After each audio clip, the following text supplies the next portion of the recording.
தேனும் பாகும் பருப்பும் இவை நாளும் கலந்துனக்கு நான் தருவேன். கோலம் செய் துங்க கரிமுகத்து தூமணியே நீ எனக்கு சங்கத்தமிழ் மூன்றும் தா. அன்பர்கள் அனைவருக்கும் ஆத்திய சொர்ணலட்சுமியின் ஆத்ம வணக்கங்கள். இந்த பதிவு ஆகஸ்ட் மாதம் என்ன மாதிரியான பலன்கள் நடக்கவிருக்கு கோள்களின் கோச்சார நகர்வை வைத்துன்னு. இந்த மாதம் சூரியன் கேதுவோட இணையறதுனால அனைவருமே ஏற்கனவே நம்ம சூரிய நமஸ்காரம் பண்ணணும். இந்த காலகட்டம் சூரியன் கேதுவோட, அதுவும் கேது நட்சத்திரத்திலே பயணிப்பார். அதற்கு பின்னாடி அதோடு போய் நம்மளுக்கு இணையக்கூடிய வாய்ப்பும் கொஞ்சம் நெருங்கி போவார் இல்லையா. இந்த 3 டிகிரி முன்ன பின்ன போகும்போதும் ரொம்ப அலாட்டாக இருக்கணும் எல்லாருமே, 12 ராசிக்காரர்களும். அப்போ இந்த சாயா கிரகங்கள் ஒளி கிரகங்களையே ஆளுமை செய்யக்கூடியவர்கள், விழுங்கக்கூடியவர்கள் நம்ம கேள்விப்பட்டிருக்கோம். அப்போ இந்த மாதம் சூரிய காயத்ரி சொல்வது காலை மாலை நம்மளுக்கு சூரியன் மறைவுக்கு முன்னாடி சூரியனுக்கு நீர் வார்ப்பது எப்போ இப்போ மட்டும் கிடையாது, ஒளி கிரகங்களை காலைல சூரியனையும் இரவுல சந்திரனையும் வழிபடுவது ரொம்ப நம்மளுக்கு ஒரு ஆத்ம பலத்தையும் ஆன்ம பலத்தையும் உடல் ஆரோக்கியத்தையும் ஒரு மன தெளிவையுமே இந்த 2 ஒளி கிரகங்களும் கொடுத்துரும் அப்படின்னு சொல்லலாம். இந்த மாதம் குறிப்பாக அனைவரும் இந்த சூரியன் கேது சேர்க்கை ஏற்கனவே டிரான்சிட்ல நல்லா இருக்கவங்களுக்கும் சரி, இல்லை ஒரு சுமூகமாக இல்லாதவங்களுக்கும் சரி, நல்லா அந்த டிப்ரெஷன் டிப்ரெஷன் எதுக்கு தான் வருதே தெரியாது. எல்லாருக்கும் பைசாவுக்கு குறவு இருக்காது, சொத்து பத்துக்கு குறவு இருக்காது. இருந்தாலும் போய் கேளுங்களேன், என்னவோ நாங்கள் எண்ணத்தை வாழ்ந்தா எண்ணத்தை பண்ண இப்படி தான் இந்த எண்ணத்தை அங்கே தொக்கி நிற்கிறோம். அதனால் நம்ம இப்போ நிறைய கேதுனாலே யாரும் மற்றவர்கள் ஆன்மீக குருமார்கள், அதே போல் நம்மளுடைய சித்தர்கள் ஜீவசமாதி வழிபாடு, நம்ம மற்ற உயிர்களை எல்லா உயிர்கள்கிட்டுமே ஒரு அன்போட நல்லது நடந்தாலும் நமக்கு ஒரு சாதகம் இல்லாத சூழல் இருந்தாலும் நியூட்ரலாக எடுத்துகிட்டு போகிறது. இந்த பக்கம் நம்மளுக்கு இருக்குமா, நம்மளாம் மகான்களானால் தான் அந்த பக்குவம் வரும். ஆக மொத்தத்தில் இந்த ஆகஸ்ட் மாதம் அருமையான வழிபாடுகள் வருது. இறைவனை மட்டும் கையில் பிடிச்சிக்கிறோம்.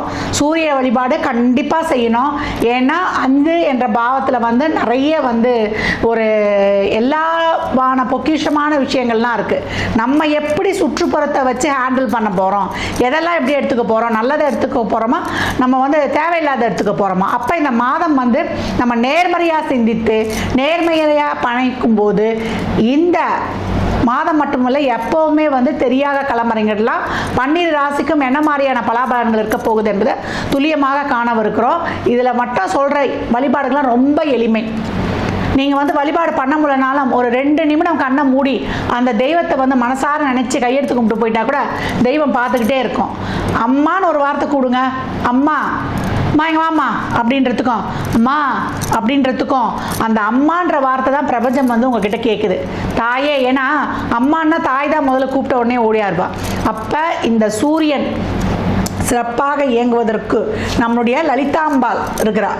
அப்போ திருமயச்சூர் லலிதாம்பாள் இந்த காலகட்டம் அந்த ஸ்தலத்துக்கு சென்று வந்தாலும் சரி, இல்லை அந்த அம்மாவுடைய படத்தை டவுன்லோட் பண்ணி நீங்கள் விடிய காலையில் தூக்கத்தெல்லாம் பார்க்கக்கூடாது, பிரம்ம முகூர்த்தம் சொல்லுவோம் இல்லையா, 3லேருந்து 4:30 உள்ள எழுந்து ஒரு தீபம் ஏற்றி வழிபட்டு கொண்டு வரும்பொழுது எனக்கு தெரியாத தாயே நீதான் எனக்கென்ன மனக்கவலை, என் தாய்க்கன்றோ தினம் தினம் என் கவலை அப்படி சொல்லும்பொழுது அம்பாள் உங்களை சுற்றி ஒரு ஷீல்டை போட்டுருவா. இந்த ஆகஸ்ட் மாதம் அதிரடியான திருப்பங்களையும் மாற்றங்களையும் கண்கூடாக காணலாம். ஆரம்பத்திலே உங்களுக்கு வழிபாடு சொல்லியிருக்கிறேன், இது பொதுவான வழிபாடு. இன்னும் உங்கள் ராசிக்குள்ளே போகும்பொழுது என்ன மாதிரியான வழிபாடுகளை பின்பற்றி உங்கள் வாழ்வை வளமாக்கி கொள்ளலாம் என்பதை நம்ம அருமையாக காணலாம். மகர ராசி மகர லக்னத்திற்கான பலன்களை காணவிருக்கிறோம். இந்த ஆகஸ்ட் மாதம் அதிகவனம் சொல்லலாம். இருக்கக்கூடிய நட்சத்திரங்கள் பார்த்தீங்கன்னா உத்திராடம் 2, 3, 4, திருவோணம் 4 பாதங்கள், நமக்கு அவிட்டம் 1, 2 பாதம்.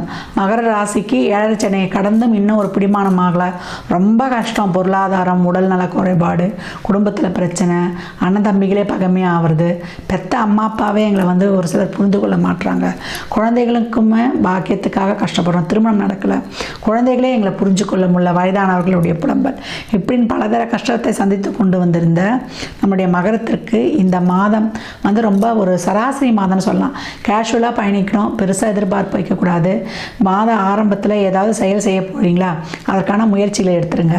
மாத பிற்பகுதியில் சூரியன் 8ஆம் இடத்துல ஆட்சி ஆக போகிறாரு, கேதுவோடு இணைய போகிறாரு. மாணவர்களுக்கு நல்ல மாதம். உங்களுடைய முயற்சி செயல் ஆக்கம் ஊக்கத்தோட பயணிங்க. ஒரு இன்டர்வியூ போனோம் செய்யணும் இளைஞர்கள்னால் மாதம் முற்பகுதியில் முடிவெடுத்துருங்க. அதே போல் ஒரு தொழில் செய்கிற இடங்கள்லாம் ஒரு பிரச்சனை எதுவும் வைத்துக்கொள்ளாதீங்க. மேலதிகாரி உடன்படி பணிபுரிபவர்களே கவனம். இந்த மாதம் வந்து ஒரு இடத்துல வேலை செய்கிறேன், சம்பளம் வருதுமா, ஏதோ எங்கள் ஜீவனம் ஓடுதுன்னா அமைதியாக வந்துடுங்க. தொழிலை மாற்றம் செய்கிறேன் பண்ணுறேன் அப்படின்லாம் எதையும் வந்து புதுசாக வந்து எதுவும் உத்வேகமாக ஒரு அக்ரெசிவாக செயல்படாதீங்க. நிதானம் பிரதானம். உடல் ஆரோக்கியத்தில் அதிக கவனம். ஏன்னா 6, 8, 7லாம் வந்து ரொம்ப வந்து ஒரு சிறப்பில்லாத நிலையாக இருக்கிறதுனால அலர்ஜி, தலைவலி, ஆங்ஸைட்டி, அதே போல் டிப்ரெஷன் வந்து ரொம்ப ஜாஸ்தியாக இருக்கும். ஹெல்த்லேயும் மனசுலேயும் ரொம்ப வந்து டேக் கேர் எடுத்துக்கணும். முறையான உணவு பழக்க வழக்கம், எண்ணெய், ஸ்பைசி, காரம், அதே போல் நம்மளுக்கு வந்து சத்துள்ள உணவுகள் இதெல்லாம் எடுத்துக்கொள்ளணும். அதே போல் வந்து அலர்ஜி ஏற்பட்டுடும். ஒரு உஷ்ணம் சம்மந்தப்பட்ட நோய், உஷ்ணத்தால் ஒரு சூட்டு கட்டி வருது, அடி வயிற்று வலி, அதே போல் ENT சம்மந்தமான பிரச்சனை, ஸ்பைனல் கார்டு பிரச்சனை, ஒரு சிலருக்கு வந்து வண்டியிலலாம் போனீங்கன்னா ஒரு ஸ்கிட் ஆகிறது, ஒரு போன் ஃப்ராக்சர் வர்றது, இது எல்லாமே வந்துடும். அதனால் அந்த ஏர் கிராக் மாதிரிலாம் இருக்கல, சும்மா போவீங்க டக்குன்னு ஒரு சடனாக வழுக்கி விடுறாமல் இருக்கும், கையை ஊன்னோன்னா அங்கே ஒரு ஏர் கிராக் ஆகிடும். அதெல்லாம் ரொம்ப கவனமாக இருக்கணும். இந்த சூரியன் கேது இணைவு ரொம்ப கவனம் கவனம் கவனம். மகரம் அலாட்டு, ஒவ்வொரு நொடியும் அலாட்டாக இருக்கணும் அப்படின்னு வந்து சொல்லலாம். பெண்களுக்கு அதிகப்படியான சிரமங்களோடே போகும். ஒரு சிலருக்கு வந்து ஒர்க் ப்ரெஷர் வந்து ஜாஸ்தியாக இருக்குன்னு சொல்லலாம். ஆனால் இந்த காலகட்டம் வந்து பொறுமையாக இருக்கணும். வீட்லேயே வந்து எல்லாருக்கும் பார்த்து பார்த்து செஞ்சாலும் என் மேலே குற்றப்பத்திரிக்கை வாசிக்கிறாங்க, நான் யாரை தான் நம்புறது செய்கிறது, எவ்வளோ ஒரு மனவலியாக இருக்குது தெரியுமாம்மா, வீட்டில் இருக்கிறவங்களே என்னை புரிஞ்சிக்க மாட்டுறாங்கன்னு அப்படின்னு அங்கலாக்கி கொள்ளக்கூடிய சூழல். இந்த மாதம் வந்து எதையும் பெருசுப்படுத்திக்காதீங்க. எல்லாருக்கும் வந்து நீங்கள் செய்கிற நல்லதை விட கெட்டது தான் வந்து மிகைப்படுத்தி பேச தோணும். அதே மாதிரி உங்களுக்கும் வந்து அடுத்தவர்கிட்ட இருக்க நல்லது தெரிதலையோ அவங்களுடைய குறைகள் தான் மிக பெருசாக தெரியும். ஆனால் இந்த காலகட்டம் எந்த ஒரு விஷயத்தையும் மண்டைக்கும் மனசுக்கும் அதிகப்படியாக எடுத்துக்கொண்டு செல்லாதீங்க. நல்லா வந்து ஒரு பண வருவாய் இருக்கும், அந்த பணத்தை வந்து திட்டமிட்டு செலவு செய்யுங்க. தேவையில்லாமல் விரயத்தை ஏற்படுத்தி கொள்ளாதீங்க. ஏன்னா 12ஆம் இடத்தை வந்து இந்த மாதம் சுக்கிரனும் வந்து பார்க்க போகுது. அதனால் ஒரு தொழிலில் முதலீடு போடுறேன், செய்கிறேன், விஸ்தாரப்படுத்துகிறேன்னு தேவையில்லாத விரயத்தை ஏற்படுத்தி கொள்ளாதீங்க. தொழிலில் முதலீடு செய்கிறதுக்கெலாம் இந்த மாதம் முக்கிய முடிவு எடுப்பதற்கெல்லாம் இது ஒரு உச்சிதமானது கிடையாது. ஒரு முகம் தெரியாதவங்க சொல்கிறதெல்லாம் போய் இறங்கிட்டு அதுக்கப்புறம் நம்மளை ஏமாற்றிட்டு போயிடுவாங்க. அதனால் கூட்டு தொழிலில் இருப்பவர்கள் மிக கவனமாக இருக்கணும். அவங்க சொல்லிட்டாங்க இவங்க சொல்லிட்டாங்கன்ட்டு போட்டு நம்ம ஆசைப்பட்டு போயிட்டுறக்கூடாது. ஒரு பெரிய இதெல்லாம் முதலீடு போடுங்க, இவ்வளோ வந்து நாங்கள் வந்து வட்டி தரோம் அப்படின்னு இந்த கவர்ச்சிகரமாக பேசுவாங்க இல்லையா, அப்படின்னு தேவையில்லாமல் செஞ்சு பெருசளவில் பணத்தை இழந்துட விடக்கூடாது. இந்த காலகட்டம் வேலையில் ப்ரெஷரு, மன அழுத்தம், ஒரு ஒர்க் டென்ஷனோடையே போகும். எவ்வளோ தான் நீங்கள் பண்ணி கொடுத்தாலும் அங்கே வந்து ஒரு நல்ல பேரை, ஒரு நன்மதிப்பை வந்து பெற முடியாது. எல்லார் கண்ணுக்குமே நம்ம வந்து ஒரு குற்றவாளியாக தான் தெரியும். அதனால் கம்முன்னு அமைதியாக வந்துட்டிங்கன்னா பிரச்சனை வந்த வேகத்திலே போயிடும். அடக்கமாக இருந்தால் பிரச்சனையே வராது. தான தர்மம், சேரிட்டி, ட்ரஸ்ட்டோடு இருக்கும்பொழுது நீங்கள் ரொம்ப வந்து சிறப்பாக பயணித்து வந்துடலாம். இந்த மாதத்தை பொறுத்த வரைக்கும் மகரம் முக்கியமான முடிவுகள்லாம் எதுவும் எடுக்க வேண்டாம். பொறுமை, நிதானம், சகிப்புத்தன்மை, பொறுப்புணர்வு மாணவர்களுக்கு ரொம்ப சிறப்பாக இருக்குது. உங்கள் வேலையை மட்டும் பாருங்கள். தேவையில்லாத குடும்ப பிரச்சனைலாம் தூக்கி போட்டுக்காதீங்க. மூட் ஸ்விங் இல்லாமல் பார்த்துக்கோங்க. ஹெல்த்தில் வந்து நல்லா கவனத்தை வைத்துக்கொள்வது ரொம்ப சிறப்பு. பெண்களுக்கும் நான் சொல்லிட்டேன், எல்லாமே நடக்கும். எல்லாம் நீங்களாக போய் எதையும் பிடிச்சி வாலண்டியராக செய்ய தேவையில்ல. நடக்கிறது நடக்கட்டும்ன்ட்டு கேஷுவலாக பயணித்து வந்துடுங்க. நன்மை நடக்குமா தீமை நடக்குமான்றதை விட ப்ளஸ்ஸு மைனஸ் கலந்தே நடக்கும். உங்கள் தொழிலில் வந்து மிகப்பெரிய ஏற்றங்கள் மாற்றங்கள் நிச்சயம் உண்டு. விரயங்கள் உண்டு. அது சுப விரயங்களாக சுகஸ்தானத்தை பெருக்கிக் கொள்வது, உங்களுடைய ஆழ்மான எண்ணங்கள், விருப்பங்கள், இதெல்லாம் வந்து ஒரு சந்தோஷமான ஒரு செலவுகளாக இருப்பதற்கு தான் முதல்ல வந்து சேரிட்டியாக பண்ணிவிடுங்க. அப்படின்னா ஒரு ஹெல்த்துக்கோ ஒரு தேவையில்லாமல் மற்றவங்கள்ட்ட கொடுத்து ஏமாறதோ இந்த மாதிரியும் ஏற்படக்கூடிய வாய்ப்பு இருக்கும். குடும்ப உறவுகளில் நெருங்கிய சொந்தங்க கிட்ட, தெரிஞ்சவங்ககிட்டலாம் வாக்குவாதத்தை தவிர்த்து கொள்ளுங்கள். கமிட்மெண்ட்ஸ் வச்சுக்காதீங்க. செலவுகளை திட்டமிட்டு செயல்படுத்துங்க. கோபத்தை குறைத்து கொள்ளுங்க. ஒரு வார்த்தை வெல்லும், ஒரு வார்த்தை கொள்ளும். அதனால் மௌனம் சர்வார்த்த சாதகம். வண்டி வாகனங்களை பிரயாணிக்கிறது, நம்ம ரோட்டில் பயணிக்கும் போது கூட கவனமாக இருக்கணும். ஏன்னா நம்ம போயிட்டு பின்னாடி வர்றவங்க சரியாக வரலைன்னா கூட நமக்கு அது வந்து ரொம்ப கஷ்டமாயிடும். அதனால் பிரயாணங்களில் கவனம் தேவை. இரவு நேர பயணங்களை தவிர்த்து கொள்ளணும். நம்ம என்ன சாப்பிட்றோம், நம்ம சிந்தனை, எண்ணம், சொல், செயலில் வந்து எல்லாமே பாசிட்டிவாக நேர்மறையாக இருக்கும் பொழுது நம்மளுடைய வாழ்வு மிக சிறப்பாக இருக்கும். இந்த மாதத்தையும் சிறப்பாக கடந்து வந்துடலாம்.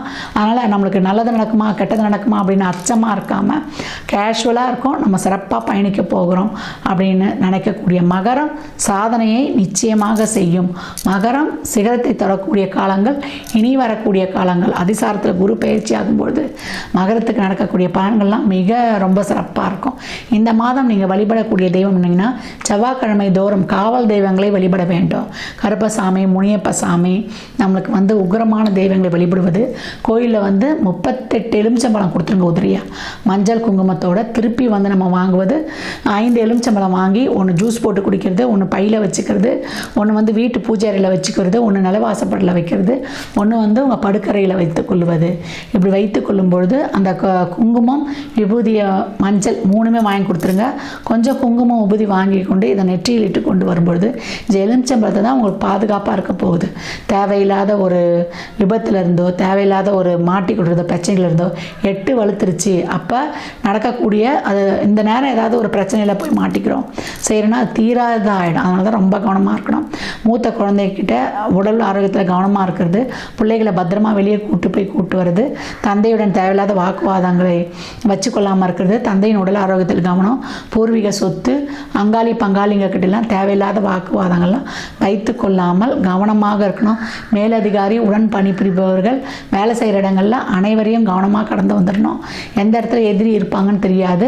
நேர்முக மறைமுக எதிரிகள்லாம் கடந்து வருவதற்கு உங்களுக்கு வந்து ஒரு சுற்றி ஒரு பாசிட்டிவ் ஒரு ஷீல்டு போட்டுக்கிறது தான் இறை வழிபாடு, துர்கையுடைய வழிபாடு, துர்கையுடைய கவசம். கோளறு பதிகம் சொல்லாமல் வெளியில் கிளம்பக்கூடாது. முருகனுடைய மந்திரம் இருக்கு இல்லையா, நாள் என் செய்யும் வினைதான் என் செய்யும், என நாடி வந்த கோல் என் செய்யும், கொடுங்கூற்றின் செய்யும், குமரேஸ்வரர் தாளும் சிலம்பும் சதங்கையும் தண்டையும் சண்முக தோளும் கடமும் எனக்கு முன்னே வந்து தோன்றிடனே. ஆடி கிருத்திகை வருது, சனிக்கிழமையே வருது. வழிபடும் மகரம் மகத்தான பலன்களை காணும். 4-11 கூடையவர் தான் உங்களுக்கு செவ்வாய். அப்போ முருகனை வள்ளலை வழிபட்டு உங்கள் வாழ்வை வளமாக்கி கொள்ளுங்கள். சனிக்கிழமை தோறும் அன்னதானம் செய்யும் மகரம் மிகப்பெரிய ஏற்றத்தையும் மாற்றத்தையும் வாழ்நாளில் காணும். அன்னதானம் எப்படி கொடுக்கணும்? ஒரு 21 ரூபா சில்லறை பணத்தோட, இனிப்போட, ஒரு ஃபுல் மீல்ஸ் எலுமிச்சங்காய் ஊறுகாவோட, ஒரு வாட்டர் பாட்டில் தண்ணியோட. அதே போல் அவங்களுக்கு இயலாதவர்களுக்கு ஒரு பெட்ஷீட்டு, செருப்பு, கொடை எது வேண்டுமானாலும் கொடுக்கலாம். மருத்துவ உதவியாகவும் வாங்கி கொடுக்கலாம். உங்களுக்கு எங்களுக்கு இல்லைன்னா உடல் உழைப்பாக முதியோர் இல்லத்தில் அந்த மனநிலை சரியில்லாதவர்களுக்கெல்லாம் போய் உதவி பண்ணுங்க. ஏன்னா 10 இந்த மாத ஆரம்பத்தில் சந்திரன் வந்து உதயமாயிருப்பார். அவங்களுக்கு 7க்கு முடியவர். தொழிலில் நல்லா ஒரு பேர் புகழ் அங்கீகாரம் இதெல்லாம் கிடைக்கணும், செய்யணும். ஒரு நிம்மதி வேணும் வாழ்க்கையில். என்னுடைய அடுத்த நகர்வு சிறப்பாக இருக்கணும் அப்படின்றவங்களாம் இந்த மாதம் ஒரு வயதான அம்மா போன்ற இருக்கிறவங்களுக்கு ஒரு ஆடை அன்னதானம் எடுத்து கொடுத்து அவங்களுக்கு சாப்பாடு வாங்கி கொடுப்பது உங்களுக்கு மிக சிறப்பான பலனை தரும். மகரம் சிகரத்தை தொடும். இனி வரும் காலங்களில் உங்களுடைய உத்வேகமான முயற்சியும் செயல்பாடும் உங்களை பத்தரை மாத்து தங்கமாய் ஜொலிக்க வைக்கும். மகர ராசி லக்னக்கார அன்பர்களுக்கு என் மனமார்ந்த வாழ்த்துக்களை தெரிவித்துக் கொள்கிறேன். நிறைய வழிபாடு சொல்லியிருக்கீங்களே, நாங்கள் எதை தான் பின்பற்றுறதுன்னா யார் யாருக்கு என்ன தேவையோ அந்த வழிபாடையெல்லாம் பின்பற்றி உங்கள் வாழ்வை வளமாக்கிக் கொள்ளுங்கள். மற்றும் ஒரு சிறப்பான பதிவில் சந்திக்கும் வரை தங்களிடமிருந்து விடைபெற்றுக் கொள்வது ஆர்த்திய சொர்ணலட்சுமி. இறை அருளால் அனைத்தும் நிறைவாகட்டும்.